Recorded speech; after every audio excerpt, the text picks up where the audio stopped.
Hello बच्चों, आज मैं आपको क्लास 10th के 2022 के सामाजिक विज्ञान की द्वितीय पाली के बारे में बता रहे हैं। इसमें लिखा हुआ है मुद्रा का आविष्कार कहाँ किया गया। तो मुद्रा का आविष्कार चीन में हुआ। कागज के आविष्कार भी चीन हुआ। यही कारण है कि विश्व की प्रथम पेपर मिल की स्थापना भी चीन में ही हुआ। 95 थीसिस किसने लिखा? तो मार्टिन लूथर ने। मिरातल उल अखबार के संस्थापक राजा राममोहन राय हैं। कौन तापीय विद्युत परियोजना बिहार में है? तो कांटी भी है, कहलगांव है, नबीनगर भी, ये तीनों बिहार में है। ऑल इंडिया रेडियो के नाम बदल करके आकाशवाणी कब किया गया? 1957। एल्युमिनियम के आयस के नाम पूछा, बॉक्साइड होगा। नंदा देवी राष्ट्रीय उद्यान बच्चों उत्तराखंड में है। उसके बाद आपको लिखा हुआ है कि निम्नलिखित में कौन मनरेगा की शुरुआत कहाँ की गई? सबसे पहले तो आंध्र प्रदेश में। निम्नलिखित में कौन गैर आर्थिक आधारभूत संरचना का अंग है? शिक्षा। विश्व व्यापार संगठन WTO की स्थापना 1995 में हुआ। ब्रेंटलैंड आयोग का संबंध किससे है? सतत विकास। अब देखिए बच्चों, इधर आइए। अब प्रथम राष्ट्रीय मानव विकास रिपोर्ट को किस प्रधानमंत्री ने जारी किया? यही बात है ना। तो इसका आंसर हो जाएगा बच्चों मनमोहन सिंह ने। नीति आयोग का गठन कब हुआ? जनवरी 1915 में। भारत में प्रथम राष्ट्रीय आयोग का आय का अनुमान किसने लगाया? तो इसका आंसर होगा दादा भाई नौरोजी ने। ग्रामीण बैंक के संस्थापक कौन थे? तो विमल जलान थे। ग्रामीण बैंक के संस्थापक कौन थे? विमल जलान। बिहार में अति जल दोहन के कारण किसकी मात्रा बढ़ रही है? तो आर्सेनिक की। चिपको आंदोलन के प्रवर्तक कौन थे? सुंदरलाल बहुगुणा। निम्नलिखित में कौन अनवीकरणीय ऊर्जा का संसाधन है? जीवाश्म ईंधन। जीवाश्म ईंधन किसे कहते हैं? वैसा ईंधन जो जैसे मान लिया जाए पेट्रोलियम है, डीजल, किरासन, पेट्रोल, कोयला भी जीवाश्म ईंधन है। भारत में प्रथम जल विद्युत संयंत्र की स्थापना कहाँ हुई? तो ये आपको शिव समुद्रम होगा। बिहार का सबसे अधिक जनसंख्या घनत्व वाला जिला पटना है। भारत के मुख्यतः किस प्रकार के कोयला पाया जाता है? तो भारत में ज़्यादातर आपको बिटुमिनस कोयला है। भारत में सबसे अधिक वर्षा किस स्थान पर होती है? तो मानसून राम मेघालय में। बिहार के प्राचीनतम नदी घाटी परियोजना कौन है? तो इसका होगा दामोदर परियोजना। सहकारिता साख समिति की स्थापना कब हुई? 1904 में। भारत के वित्तीय राजधानी के नाम मालूम होगा, मुंबई है। भारत के सकल यानी GDP सकल घरेलू उत्पाद किस क्षेत्र में सबसे अधिक है? सेवा क्षेत्र। आपको मैंने बताया था कृषि क्षेत्र को प्रथम क्षेत्र कहते हैं, सेवा क्षेत्र को तृतीय क्षेत्र कहते हैं और औद्योगिक क्षेत्र को द्वितीय क्षेत्र माना जाता है। स्वर्ण आभूषण की शुद्धता को जानने के लिए हॉलमार्क का प्रयोग करते हैं। सोना के शुद्धता को जानने के लिए हॉलमार्क। उपभोक्ता संरक्षण अधिनियम 1986 में लागू किया गया। बिहार का शोक नदी आपको कोसी नदी है। कोसी नदी को बिहार के शोक नदी कहते हैं। महासागर के तली में होने वाला कंपन को सुनामी कहते हैं। यानी महासागर के तली में जो कंपन होता है उसे सुनामी के नाम से जानते हैं। महासागर के तली में होने वाला कंपन को सुनामी कहते हैं। संसाधन की खोज एवं प्रवर्धन के लिए प्रयोग किया जाता है किसका? तो सुदूर संवेदन उपग्रह को। अब देखेंगे बच्चों आगे की बात, आगे की जानकारी आपको हम दे रहे हैं। मोपला विद्रोह कहाँ हुआ था? तो मोपला केरल के मजदूर थे, यानी कि किसान थे, उन्हीं को कहा, यानी केरल इसका आंसर है। मोपला विद्रोह केरल। भारत के प्राचीनतम कोयले की खान, यानी बात किया जाए कि भारत के सबसे प्राचीनतम कोयले के खान का नाम है रानीगंज, है ना। आगे देखा जाए, अब लिखा हुआ है बोनस भुगतान अधिनियम किस पंचवर्षीय योजना के दौरान बना? ध्यान दीजिएगा, बोनस भुगतान अधिनियम जो बोनस बनता है किस पंचवर्षीय योजना के तहत लागू किया गया? इसका आंसर होगा तृतीय पंचवर्षीय योजना। भारत में पहले जूट मिल कहाँ स्थापित किया गया? यानी भारत में सबसे पहले जूट मिल कलकत्ता में स्थापित किया गया। अब आगे देखिए, पावर लूम का आविष्कार किसने किया? ध्यान दीजिए, सवाल है पावर लूम का आविष्कार किसने किया? तो इसका आंसर होगा एडमंड कार्टराइट ने। अंतर्राष्ट्रीय श्रमिक संगठन का मुख्यालय कहाँ है? ध्यान दीजिए, हम क्या बोल रहे हैं, अंतर्राष्ट्रीय श्रमिक संगठन का मुख्यालय कहाँ है? इसका जिनेवा आंसर है। सिंगापुर कब आज़ाद हुआ? देखिए, सिंगापुर एक देश है जिसके बारे में पूछना चाह रहा है कि कब आज़ाद हुआ। तो सिंगापुर 1965 में आज़ाद हुआ। भारत सदस्य है नहीं है? ओहो, नहीं दिया है नहीं। ध्यान दीजिएगा, क्वेश्चन में आपसे हाँ और ना दोनों मिला कर देगा। तो इसका आंसर होगा ओपेक। ओपेक एक तेल संगठन है, इसमें भारत की सदस्यता नहीं है। भारत में सबसे बड़ा मानव निर्मित जलाशय के नाम पूछा है। भारत के सबसे बड़ा मानव निर्मित जलाशय गोविंद वल्लभ पंत सागर। सबसे अधिक बाढ़ प्रभावित देश कौन है? यानी दुनिया में किस देश में सबसे ज़्यादा बाढ़ आता है, बाढ़ प्रभावित? तो बच्चों इसका आंसर होगा बांग्लादेश। बांग्लादेश में सबसे ज़्यादा बाढ़ होता है। मानचित्र में नीले रंग का किस भाग दिखाया जाता है? तो देखो बच्चों, मैंने आपको इस बात की जानकारी दिया था पहले भी कि नीला रंग जल। गुजरात के कच्छ प्रदेश भूकंप के किस जोन में आता है ना? ऐसे भूकंप के 5 को जोन है, तो किस जोन में आता है यह आपसे सवाल किया है। तो जोन 5 में आता है, जोन 5। उत्तर रेलवे का मुख्यालय कहाँ है? देखिए, एक होता है उत्तरी रेलवे, एक पूर्वी मध्य रेलवे। तो पूर्वी मध्य कहता तो हाजीपुर मार देते, लेकिन यहाँ उत्तरी मध्य रेलवे का है बच्चों। तो इसका आंसर उत्तरी रेलवे का है, उत्तरी मध्य नहीं, उत्तरी रेलवे। तो उत्तरी रेलवे का मुख्यालय हो जाएगा दिल्ली। अब है पंजाब का भूमि निम्नीकरण का मुख्य कारण क्या है? तो इसमें आपको ध्यान देना पड़ेगा, दोनों ऑप्शन रहता है, गहन खेती, अधिक सिंचाई। तो आपको मैंने क्लास में भी इसकी जानकारी दिया था, इसका आंसर होगा अधिक सिंचाई। भारत के संवैधानिक अध्यक्ष कौन होते हैं? यानी भारत के संविधान का जो अध्यक्ष की बात किया जाए वह कौन होगा? तो राष्ट्रपति। अंकोर वाट का मंदिर कहाँ है? तो कंबोडिया में है। अंकोर वाट का मंदिर कहाँ है? कंबोडिया में है। अंकोर वाट का मंदिर कंबोडिया में। बॉक्साइट के सबसे बड़ा उत्पादक, बॉक्साइट यानी एल्युमिनियम होता है बच्चों। तो कहना चाह रहा है आपसे कि एल्युमिनियम के सबसे बड़ा उत्पादक कौन राज्य है? तो उड़ीसा। सूचना का अधिकार कानून कब बना? 2005 में बना है ना। सूचना का अधिकार कानून कब बना? 2005। अब देखिए, नेपाल के साथ भारत किस राज्य सबसे लंबी सीमा है? इसका आंसर ध्यान दीजिएगा, उत्तर प्रदेश होगा कि बिहार? ये दोनों में एक ही आंसर है, सही आंसर उत्तर प्रदेश है। यानी नेपाल के सबसे सीमा रेखा भारत से जुड़ा उत्तर प्रदेश। भारतीय जनता पार्टी के प्रथम अध्यक्ष कौन थे? देखिए, यहाँ भारतीय जनता पार्टी, जिसको बीजेपी आप कहते हैं, भारतीय जनता पार्टी, इसके प्रथम अध्यक्ष आपको अटल बिहारी वाजपेयी थे। पंचायत में महिलाओं के लिए कितना प्रतिशत आरक्षण दिया गया है?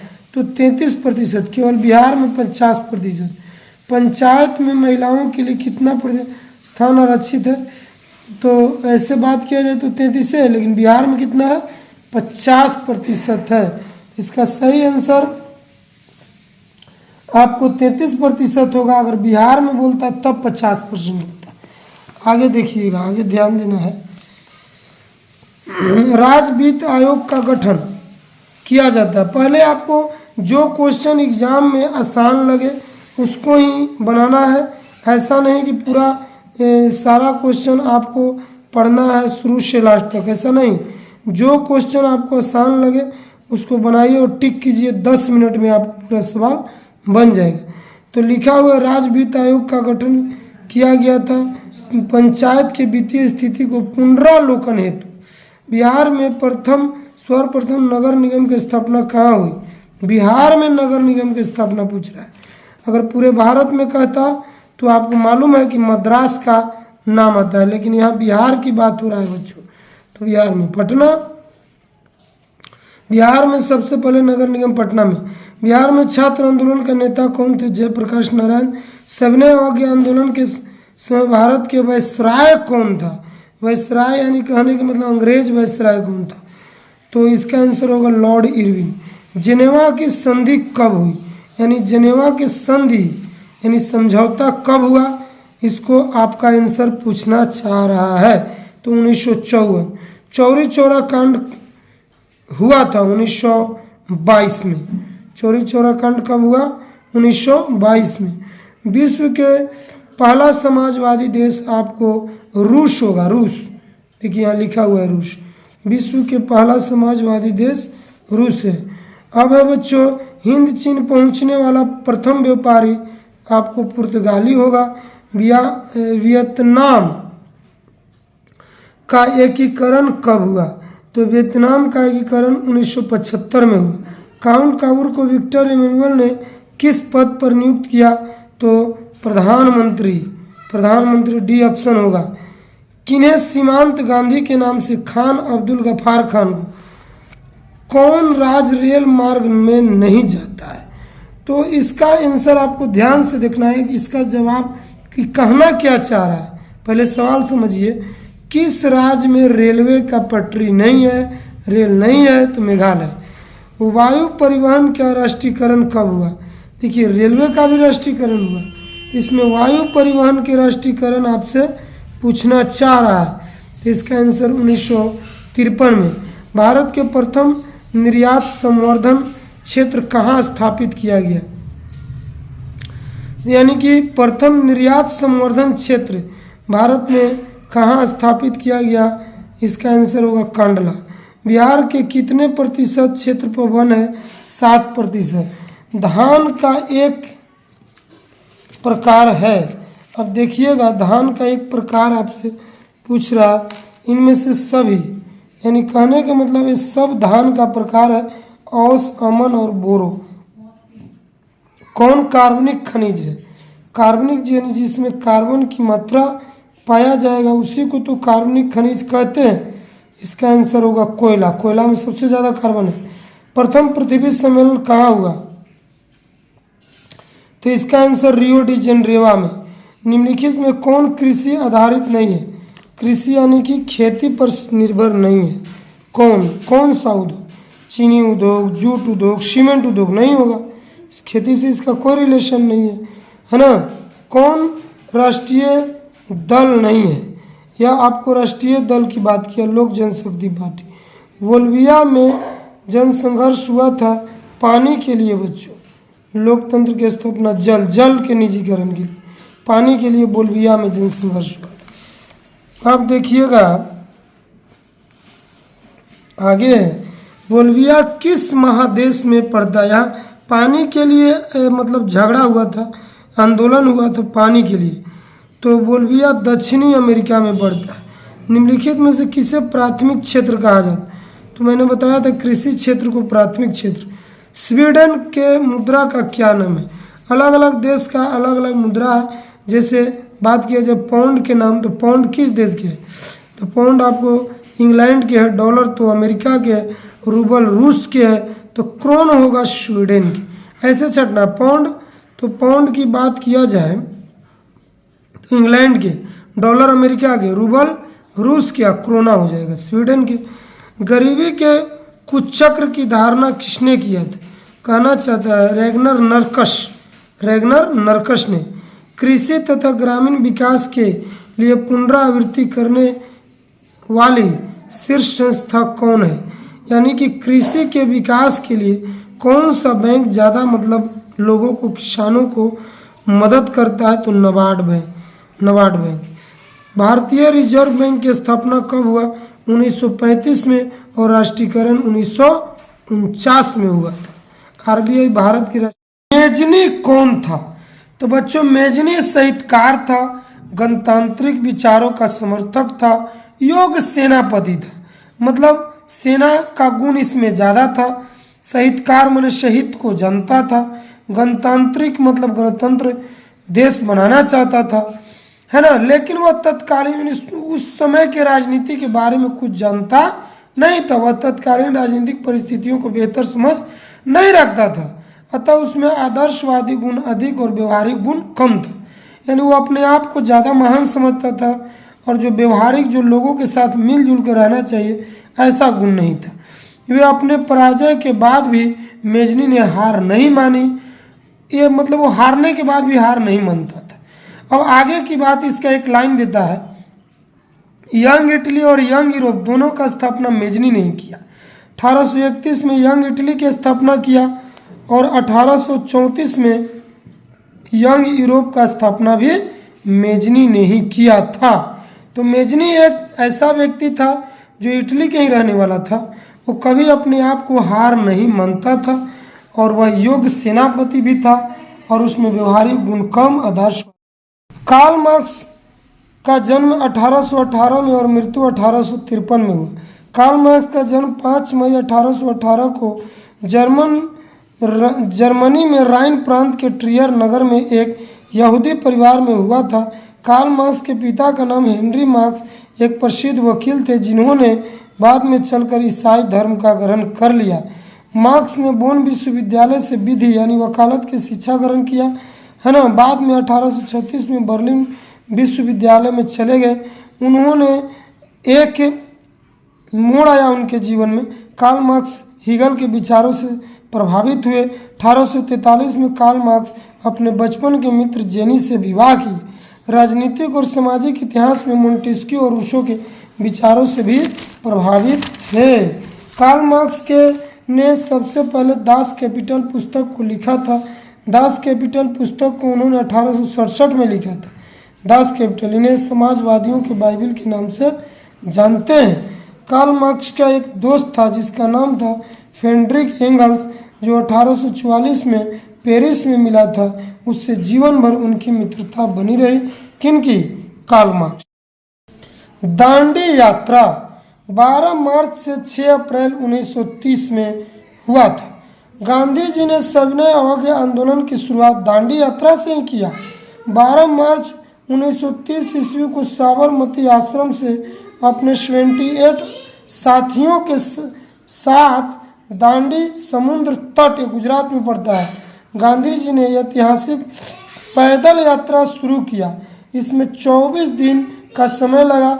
250 किलोमीटर पैदल चले और उसके बाद 5 अप्रैल को वे साबरमती से दांडी पहुँचे और 6 अप्रैल को समुद्र के पानी से नमक निकालकर नमक बनाया, समुद्र के पानी से नमक बनाया और इस कानून का उल्लंघन किया। किस कानून का? दांडी